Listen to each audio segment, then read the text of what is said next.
Are you looking to become a Tier 1 operator in the gaming world? Elevate your games with Black Site Studio Terrain.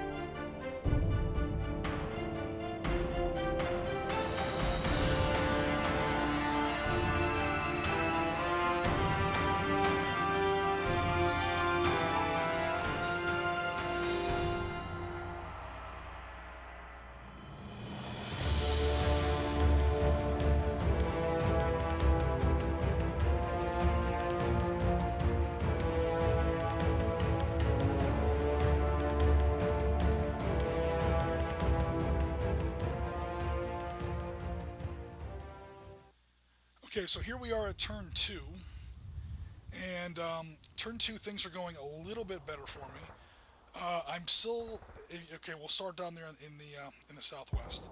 So my Mark IVs are starting to blow are starting to blow Polish cavalry out of that town there in the southwest. I'm starting to open up that road.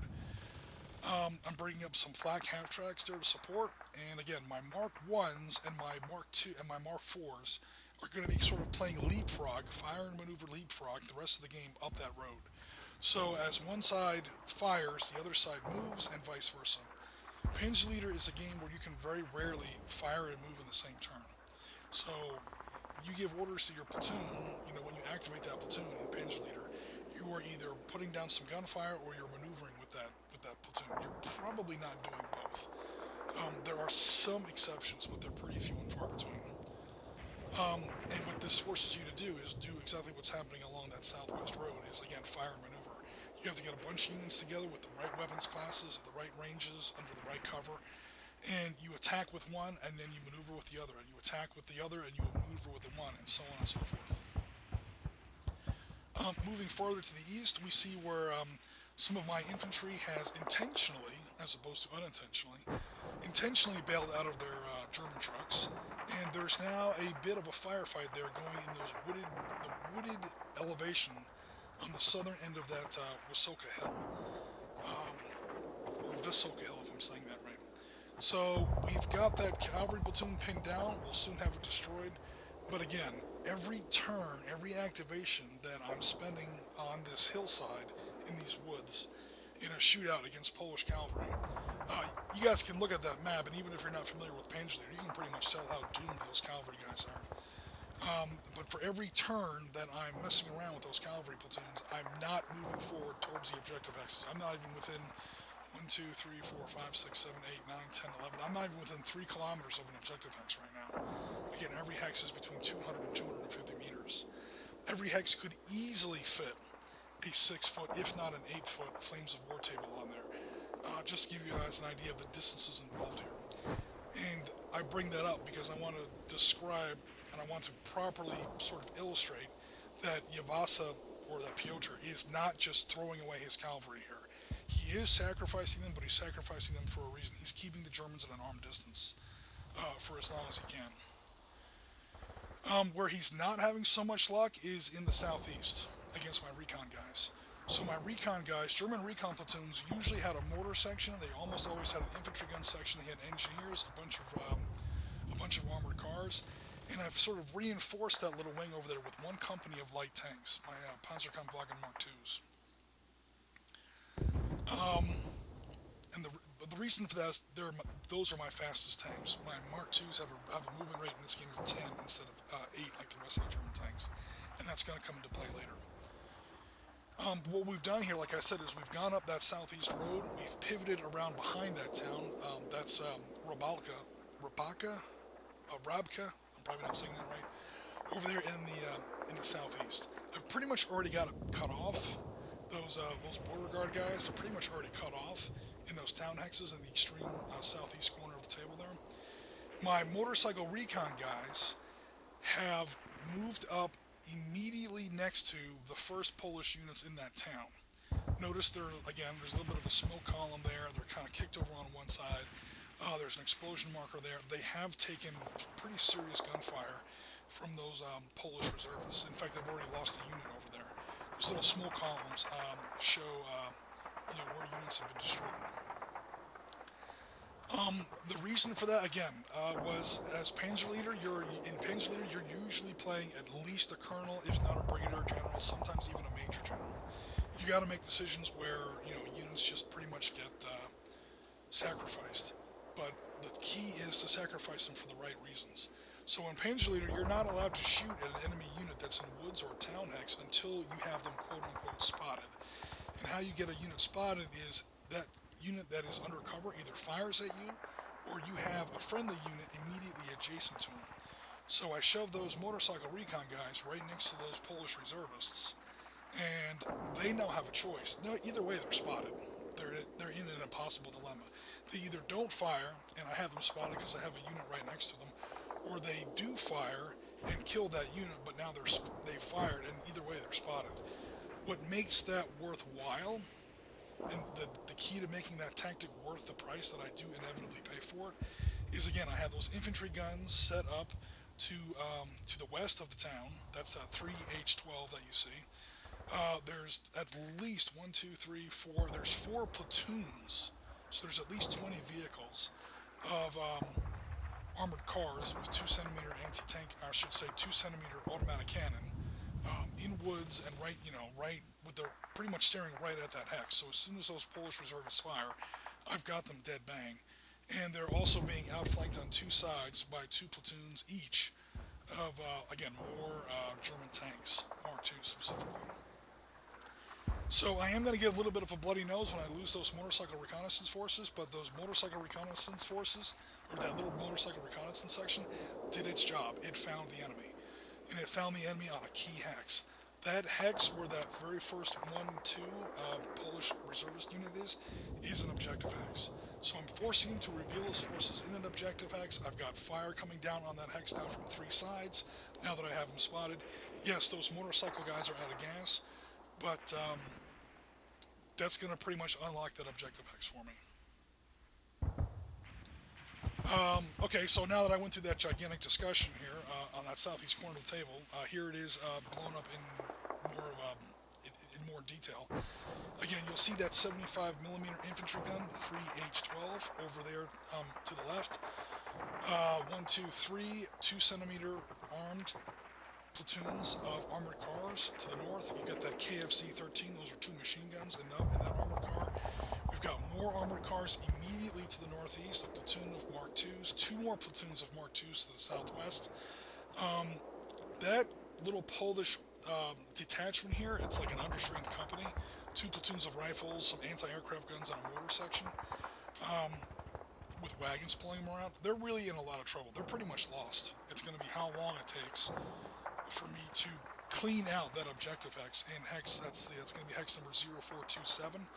That's an objective hex. You can barely see part of a little yellow targeting icon underneath that Polish rifle platoon. They're not going to hold out 8 turns. That objective hex is pretty much lost already to Piotr, but what he can still do is he puts up a good fight down here, is he can drag it out.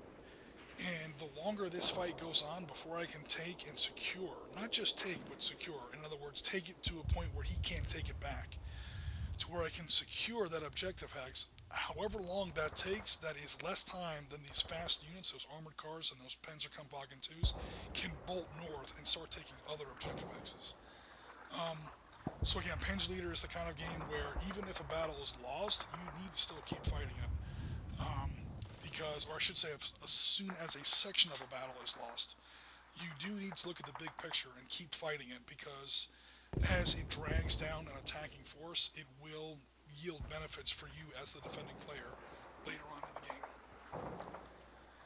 Moving over here to the west, we are looking at some other developments, again on turn 2. I've already gone over this in summary, so again, this is just pretty much just better zoomed in graphics of those same images. To the northwest, you'll see that there's more. Again, you'll see where my Mark IVs and my Mark Is are sort of chewing their way through Topozisko. Hopefully I'm saying that right. We're chewing our way through that Polish village. We've already eliminated 1 platoon of Polish cavalry. We're now working on the second one. I've got tanks in that village now, and backed up by machine gun tanks. Those are those little Mark Is. I've also got a flak platoon in half tracks. SDKFZ 10/4s. in woods on the ridge overlooking the town, shooting down into the town. So that cavalry platoon again is in a lot of trouble. But again, he's pretty much lost, but he's sort of doing his job. Another thing I'm really working on here, and there's no big explosion markers or dramatic arrows or cool smoke columns or anything, but one big development taking place here on this slide is in the lower left. You'll see where 2 batteries of the 74th Artillery Regiment have now completed unlimbering from their half tracks. That's going to be very bad news for the Poles going forward. Again, Stukas and Panzers tend to get all the credit in a lot of these games, but in a more realistic game, that's not really up to the system. I'm not going to bash on anybody's game system here, but in a realistic list, let's put it that way, in a realistic army list, weapons like mortars and indirect fire howitzers are your real money makers. And those 2 batteries of 10.5 centimeter howitzers down there in the southwest, 74th Artillery Regiment, are really going to be putting some very serious pressure on pretty much any point of the Polish table that I can get eyes on. And once I get in possession of some of this high ground, I'm going to be able to see pretty much everything. And once I do, those guns can reach just about everything, and it's going to be way better than Stukas, trust me. And again, we're still cleaning up that massive cavalry over there on that hillside. Turn 3, the Germans are still chewing on some of their objective hexes. Things are okay. So again, starting off from the southeast, the German artillery enters on turn 1. It unloads on turn 2. That means it can accept its first fire mission on turn 3. That means that fire mission doesn't splash until turn 4. So all I was able to do here in the southeast at Rabka was to put in some of my lighter artillery, and again, I do have some direct fire artillery down there as well.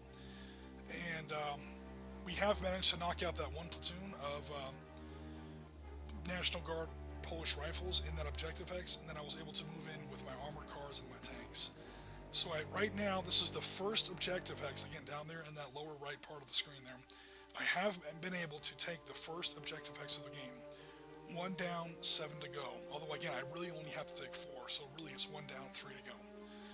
This is the end of turn 3, though. The game's already almost half over. So far, Yavasa's not doing too bad on defense, believe it or not. So again, I've got that first hex, but that battle isn't over yet. There's still a platoon of Polish rifles in that town, and they're in some very highly fortified concrete buildings. There's light artillery, some in the form of some mortars, some 50 caliber anti-aircraft units. And 50 caliber anti-aircraft units, they are close enough where they can easily put a hole in a German armored car. Or even if they get really lucky, a German Mark II tank. These are very, very light tanks. So that's going to require a little bit of a lucky roll. But long story short, that battle down there in the southeast is not over. But I am getting the upper hand. In the center, I've completed my drive there up the Wysoka Road, and I've now approached Naprawa. That's where a second big objective hex is. That's with my one company, really, of 3 platoons of Mark IIIs, and another company of 3 platoons of Mark IIs. They're now sort of sitting in the gully of the Skava River, and they're now about ready to bail up out of that river and start working their way into Naprawa village. That's pretty much right smack dab in the middle of the table there. The bad news for me is that, pretty much as I expected, Piotr is responding with that brown arrow you see out of the north there. He is responding with his best tanks, his 7 TP upgrades, and we'll talk more about them a little bit later. If we head further over to the west, we are going to see where, believe it or not, I am now finally taking some pretty serious losses as I continue to kind of push my way up that western road.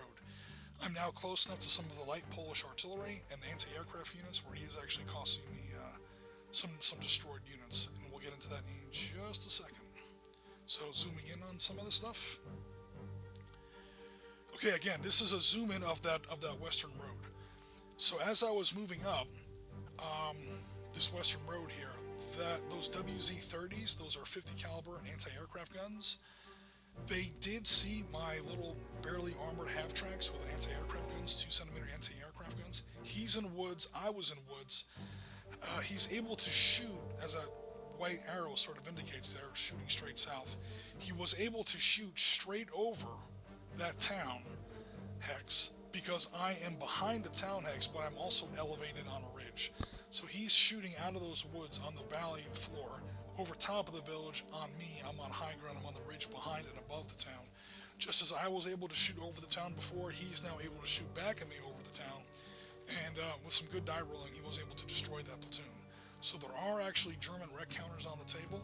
Again, though, those Mark IVs and those Mark Is are sort of playing fire and maneuver leapfrog, and they're continuing to chew their way up that road toward Jordanów and some of the bigger Polish objective hexes.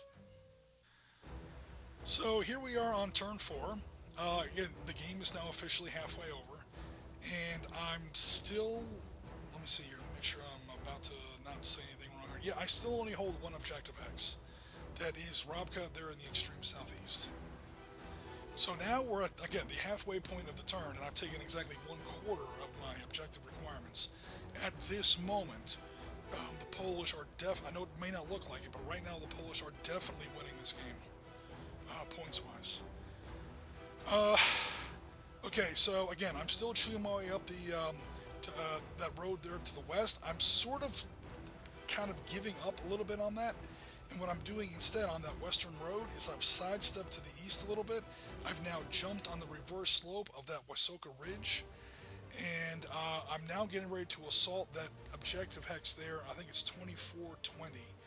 That's there in sort of the left center of your screen. I am sort of approaching this hex, the tree line that kind of cuts down the northern part of that ridge from two sides. You can see the two German arrows sort of splitting on either side of the tree line. I should note for the record and for anyone who might be watching this who's familiar with Panzer Leader, those gray arrows do not show the exact path of the units. Notice that one gray arrow there sort of shows vehicles moving straight through green wooded hex sides. You're not allowed to do that in Panzer Leader. These are approximations. These are like the broad strokes of like the kind of things I'm doing. So no, we're not breaking the rules and we're not being illegal here or anything like that. But as those German tanks kind of came up from the western side of that tree line and my lighter units sort of swung around on the eastern side of that tree line, they did get close assaulted by elements of 12th Rifle Regiment, including engineers, out of the woods as they got too close, as the Germans got too close. This is where Piotr sort of discovered how good engineers can be in what's called close assault tactics. So you get close assault infantry, or infantry conducting a close assault. They can only do that against enemy units that are adjacent to them.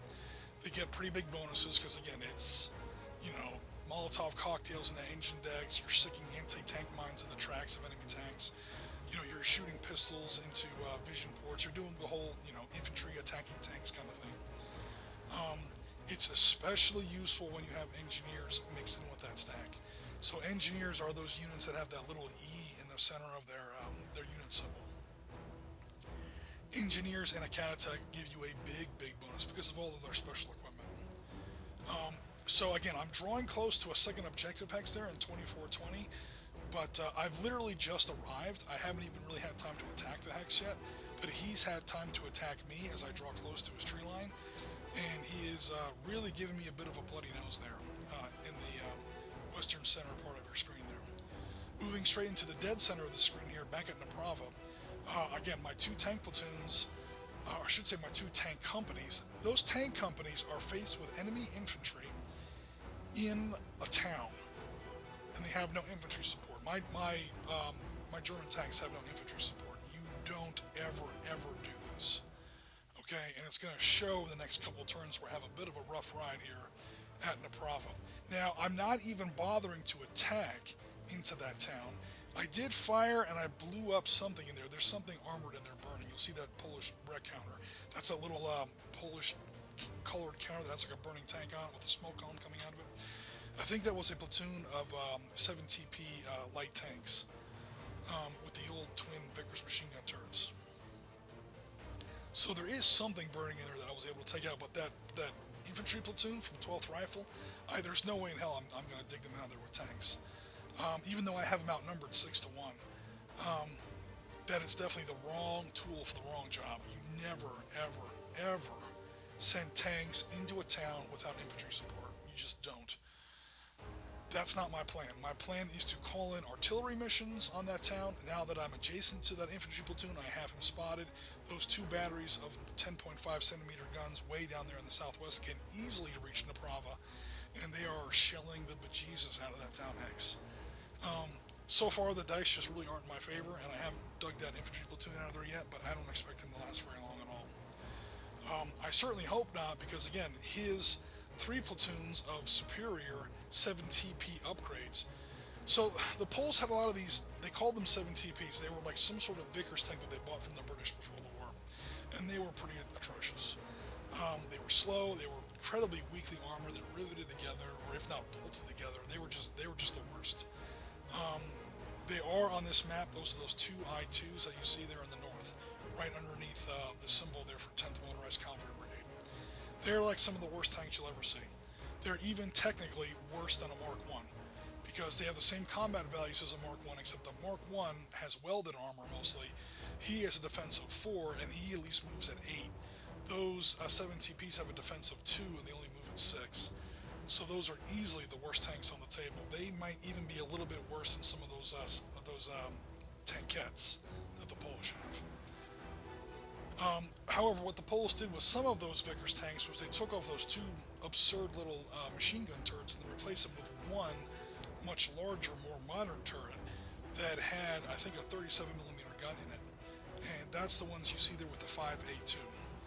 And how effective are those 5A2s? Well, you're looking at it right now. They have 1 platoon of my Mark IIs already pinned down, and the other 2 kind of keeping their heads down in that gully of the Skava River.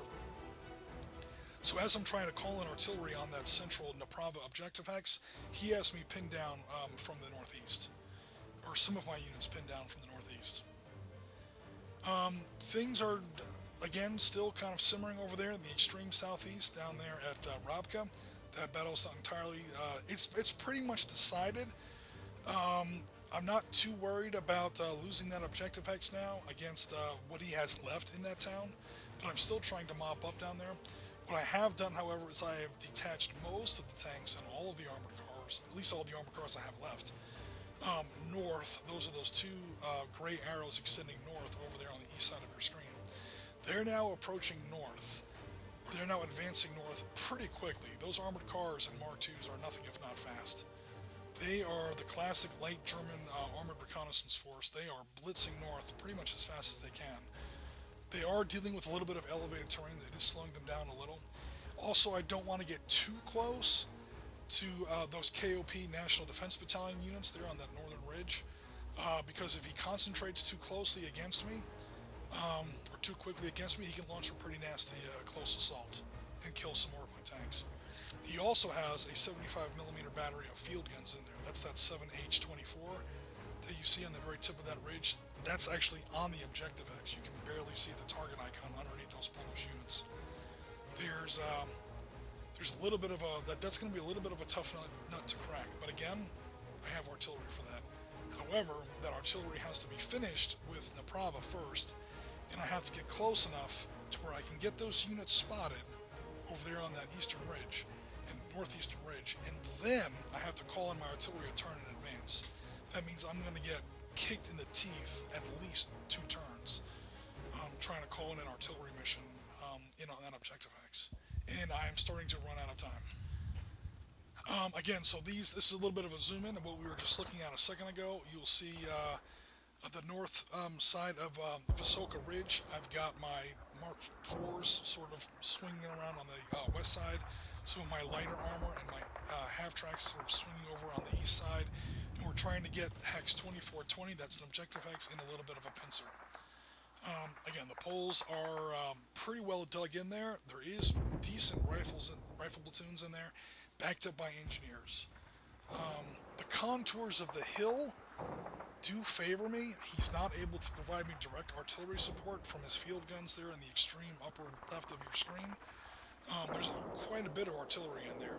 He's not able to bring it to bear on this target because of the way that hill is contoured, but it doesn't matter because the engineers and the rifles are doing a pretty good job so far of slowing me down. And again, we've already discussed the battle at Naprava there in the center of the screen, where his 7 TP upgrades are doing a pretty good number on my Mark IIs.